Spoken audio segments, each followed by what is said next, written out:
इस वक्त आप आराम से बैठकर इस वीडियो को देख रहे हैं, मगर मैं आपको कहूं, आज जिस जगह पर आप अभी बैठे हो वो जमीन आज से करोड़ों साल पहले 8,500 डिग्री के तापमान से उबल रही थी, या जिस जगह पर आप बैठे हैं वो जगह लाखों सालों तक बर्फ से ढकी हुई थी। ये दोनों बातें सच हैं। इस 15 मिनट की वीडियो के अंदर आप पृथ्वी के 450 करोड़ साल के सफर को देखने वाले हैं। जिस जगह आज हमारा सौरमंडल है, वहाँ विभिन्न प्रकार की गैस और धूल के बादल हुआ करते थे। वैज्ञानिकों के मुताबिक इन धूल के बादलों से दूर एक तारा हुआ करता था।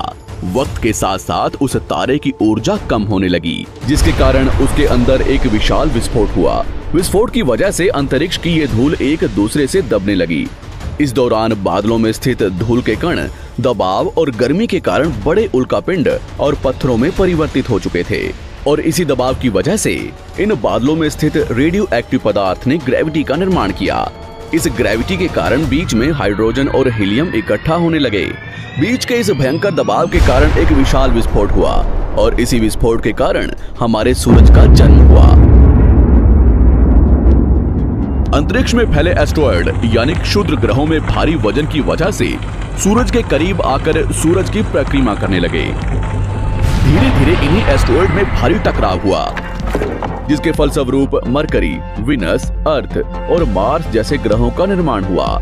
वैज्ञानिकों के मुताबिक उस वक्त पृथ्वी और मार्स यानी मंगल ग्रह के बीच थिया नामक ग्रह सूरज की परिक्रमा किया करता था। पृथ्वी पर ग्रेविटी होने की वजह से सूरज की परिक्रमा करने वाले एस्टेरॉयड अब पृथ्वी की परिक्रमा करने लगे, और धीरे धीरे करोड़ों सालों तक ये पृथ्वी पर गिरते रहे। और ऐसी घटना हमारे पड़ोसी ग्रह थिया पर भी हो रही थी, जिसके कारण थिया पृथ्वी के और करीब आने लगा और आकर पृथ्वी से टकराया। इस भयंकर टकराव की वजह से पृथ्वी के हिस्से कणों के रूप में अंतरिक्ष में फैल गए और एक रिंग्स की तरह पृथ्वी की परिक्रमा करने लगे। इन्हीं परिक्रमा करते हुए कणों में टकराव होने लगा, जिसके कारण हमारे चांद का निर्माण हुआ।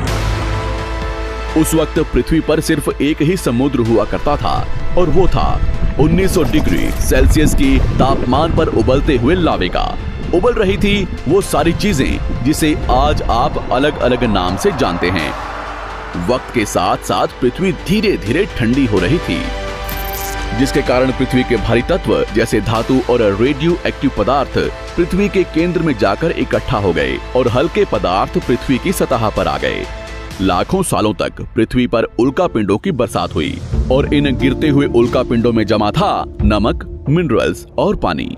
करोड़ों सालों तक इन उल्कापिंडों की बरसात होती रही, और धीरे धीरे पृथ्वी की ऊपरी सतह पानी से ढकने लगी। वैज्ञानिकों के मुताबिक यही वो वक्त था जब दूर गहरे पानी के अंदर निकलते ज्वालामुखियों से पहली बार सूक्ष्म जीवों का निर्माण हुआ। लाखों सालों बाद एक वक्त ऐसा आया जब पृथ्वी की पूरी सतह पानी से ढक चुकी थी। हमारी पृथ्वी के सबसे अंदर का कोर रेडियो एक्टिव पदार्थ से बने होने की वजह से हरदम गर्म होता रहता है, लेकिन जब भी पृथ्वी की ऊपरी जमीन ठंडी हो जाती है, तब पृथ्वी के अंदर की गर्मी बाहर नहीं निकल पाती, जिसके कारण ज्वालामुखियों का निर्माण होता है। और उस वक्त कुछ ऐसा ही हुआ। पानी से ढकी हुई पृथ्वी पर हजारों की तादाद में ज्वालामुखी निकलने लगे, और आने वाले लाखों सालों तक इन ज्वालामुखियों का निकलना जारी रहा, जिससे पानी के ऊपर जमीन का निर्माण हो रहा था। इस वक्त भी पृथ्वी पर वातावरण ना होने की वजह से अंतरिक्ष से उल्कापिंडों की बरसात हो रही थी। आज से लगभग 300 करोड़ साल पहले पृथ्वी पर ऐसा वक्त आया जब पृथ्वी का वातावरण लगभग स्थिर होने लगा था। ज्वालामुखी निकलने धीरे हो गए थे, और पृथ्वी का एक दिन 12 घंटे का हुआ करता था। साल बीतते गए, और धीरे धीरे ये सूक्ष्म जीव विकसित होते गए और समूह में रहने लगे। आज से लगभग 250 करोड़ साल पहले पहली बार पृथ्वी पर ऐसे जीवों का निर्माण हुआ जो जीने के लिए ये पानी के अंदर के मिनरल्स यानी खनिज पदार्थ और धूप का इस्तेमाल करते थे, और मल त्याग के रूप में ऑक्सीजन बाहर निकालते थे। इस वक्त तक पृथ्वी पर ज्यादातर ज्वालामुखी निकलने बंद हो चुके थे, और इन माइक्रोबैक्टीरिया की वजह से वातावरण में ऑक्सीजन की मात्रा बढ़ रही थी। वातावरण में ऑक्सीजन बढ़ने की वजह से पृथ्वी का वायुमंडल बनना शुरू हुआ, और आने वाले हजारों सालों तक वातावरण में ऑक्सीजन की मात्रा बढ़ती रही। जिसकी वजह से पृथ्वी के ज्यादातर हिस्सों में ये सूक्ष्म जीव फैल गए। हजारों सालों बाद एक वक्त ऐसा आया जब पृथ्वी में ज्यादा ऑक्सीजन बढ़ने के कारण ये सूक्ष्म जीव मरने शुरू हो गए। उस वक्त तक पृथ्वी का वातावरण ठंडा होने के साथ साथ ऑक्सीजन से भी भर चुका था, जिसके कारण जमीन और वातावरण में स्थित आयरन यानी लोहे के मिनरल्स पानी में स्थित ऑक्सीजन से रिएक्ट होने लगे। और एक वक्त ऐसा आया जब पृथ्वी की जमीन आज के मार्स के जैसे लाल हो चुकी थी। वक्त बीतने के साथ साथ धरती की टेक्टोनिक प्लेट्स में दरार होने लगी, जिसके कारण पृथ्वी के अंदर का लावा जमीन की तरह कई लाखों सालों तक खुला उबलता रहा। और यही वो कारण था जिसके कारण पृथ्वी के वातावरण में कार्बन डाइऑक्साइड की मात्रा बहुत बढ़ गई और पृथ्वी पर एसिड की वर्षा शुरू हो गई। एसिड रेन की वजह से पृथ्वी का तापमान घटने लगा और तापमान इतना घटा कि पृथ्वी के ऊपर स्थित पानी बर्फ में परिवर्तित होने लगा। पृथ्वी पर पहली बार भयंकर आइस एज आया। इस वक्त पूरी पृथ्वी सफेद बर्फ से ढक चुकी थी। आमतौर पर जब धरती पर सूरज की किरणें गिरती हैं, तब जमीन उन किरणों को सोख लेती है, मगर क्योंकि पूरी पृथ्वी बर्फ से ढक चुकी थी और क्योंकि बर्फ सफेद और चमकीली होती है, जिसके कारण सूरज की किरणें धरती पर गिरने के बाद वापस चली जाती थी। इसी कारण से पृथ्वी कई लाखों सालों तक बर्फ से ढकी रही, मगर फिर से पृथ्वी के अंदर स्थित गर्मी ज्वालामुखी के रूप में निकलना शुरू हो गई और इन ज्वालामुखियों से निकलने वाली गर्मी ने बर्फ को पिघलाना शुरू कर दिया। इसी बीच पृथ्वी की गहराई में बचे कुछ सूक्ष्म जीव धीरे धीरे बदल रहे थे और अब वो ऑक्सीजन को अपने शरीर को बड़ा और जटिल बनाने के लिए इस्तेमाल करने लगे थे।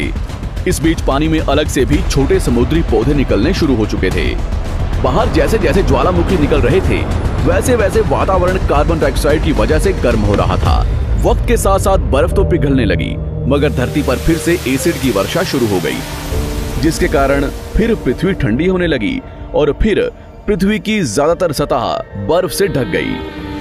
ऐसा बार बार कई हजारों सालों तक होता रहा और इसी कारण से अब समुद्री जीव धीरे धीरे वातावरण के हिसाब से विकसित हो रहे थे।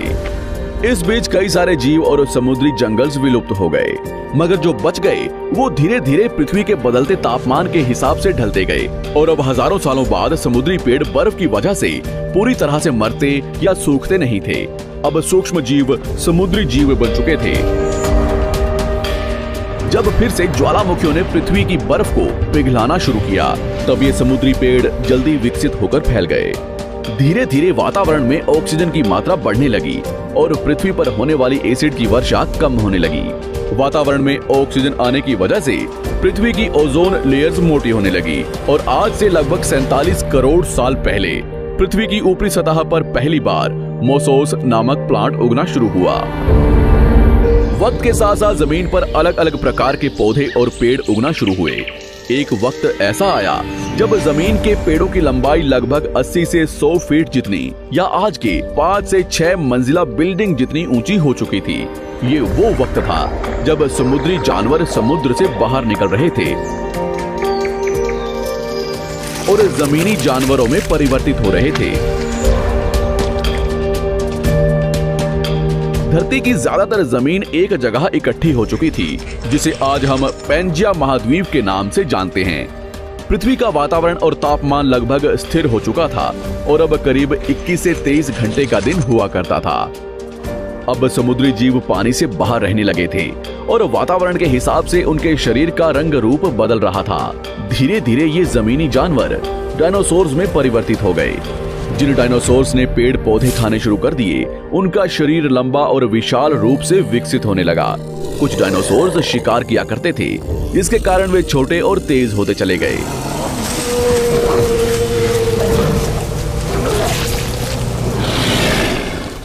पृथ्वी की ऊपरी जमीन एक जगह इकट्ठी होने के कारण ज्यादातर जमीन रेगिस्तान और बंजर हो चुकी थी। ज्यादातर जंगल समुद्र के करीब हुआ करते थे, जिसमें डायनासोर्स रहा करते थे। आज से लगभग 20 करोड़ साल पहले पैंजिया महाद्वीप टूटना शुरू हो गया। पैंजिया के विभाजित होने की वजह से पृथ्वी की ज्यादातर ऊपरी जमीन पानी के संपर्क में आने लगी, जिसके फलस्वरूप पृथ्वी पर हरियाली बढ़ती गई, जिस वजह से डायनासोर्स और ज्यादा विभिन्न और विशाल होते चले गए। डायनासोर्स ने आने वाले लगभग 20 से 30 करोड़ सालों तक पृथ्वी पर राज किया। उस वक्त डायनासोर्स समुद्र से लेकर जमीन और आसमान तक पूरी पृथ्वी पर राज किया करते थे। इस दौरान अफ्रीका से टूटा भारत सीधे आकर आज के तिब्बत से टकराया और इस टकराव की वजह से हिमालय का निर्माण हुआ। आज से लगभग 6.5 करोड़ साल पहले पृथ्वी की तरफ आज के माउंट एवरेस्ट से भी बड़ा लगभग 4.5 लाख करोड़ किलो जितना वजनिया उल्कापिंड लगभग 80,000 किलोमीटर प्रति घंटे की स्पीड से पृथ्वी की तरफ आ रहा था। पृथ्वी की सतह को छूते ही उसमें भयंकर आग लगी और वो जलते हुए सीधा पृथ्वी से टकराया। इस टकराव से निकलने वाली ऊर्जा आज के 10 करोड़ परमाणु बम एक साथ फटने के बराबर थी। जहां ये उल्कापिंड गिरा, वहां के जानवर और पेड़ तुरंत भाप बनकर जल गए। गिरते ही पृथ्वी पर पूरी तरह धूल फैलने लगी, समुद्र में भयंकर बाढ़ आने लगी। भूकंप और आग ने पृथ्वी को जलाना शुरू कर दिया। कुछ ही घंटों में पूरी पृथ्वी के वातावरण में हानिकारक गैस और धूल की वजह से पृथ्वी नर्क हो चुकी थी। डायनासोर्स घुटन, आग और भूखमरी से पूरी तरह विलुप्त हो गए। इस वक्त हमारे पूर्वज जमीन के अंदर रहा करते थे, जिसके कारण वो इस विशाल प्रलय से बच गए। पृथ्वी का वातावरण पूरी तरह से काला और अंधेरा हो चुका था, जिससे धूप भी जमीन तक नहीं पहुंच पा रही थी। पृथ्वी के पेड़ और ज्यादातर जानवर विलुप्त हो गए।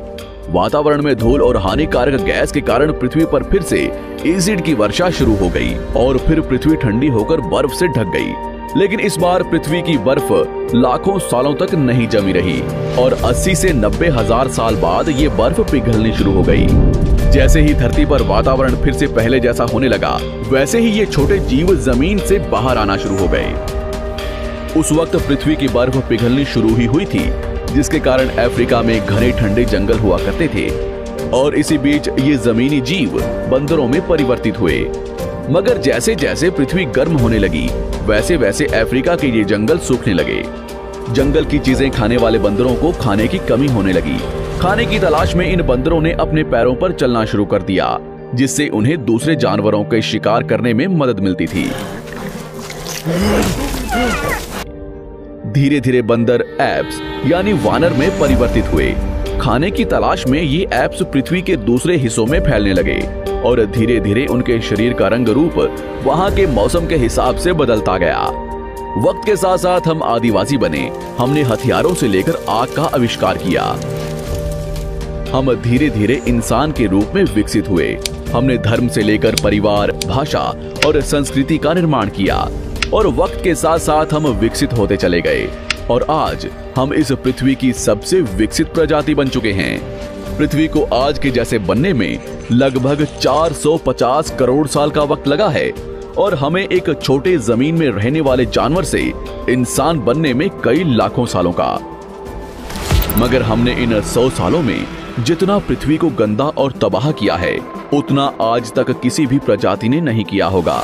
हम फिर से धरती को गर्म कर रहे हैं और कार्बन डाइऑक्साइड की मात्रा बढ़ा रहे हैं। वैज्ञानिकों का मानना है कि पृथ्वी पर फिर से विशाल परिवर्तन होने वाला है। भविष्य में पृथ्वी कैसी होगी, जानेंगे हमारी अगली वीडियो में।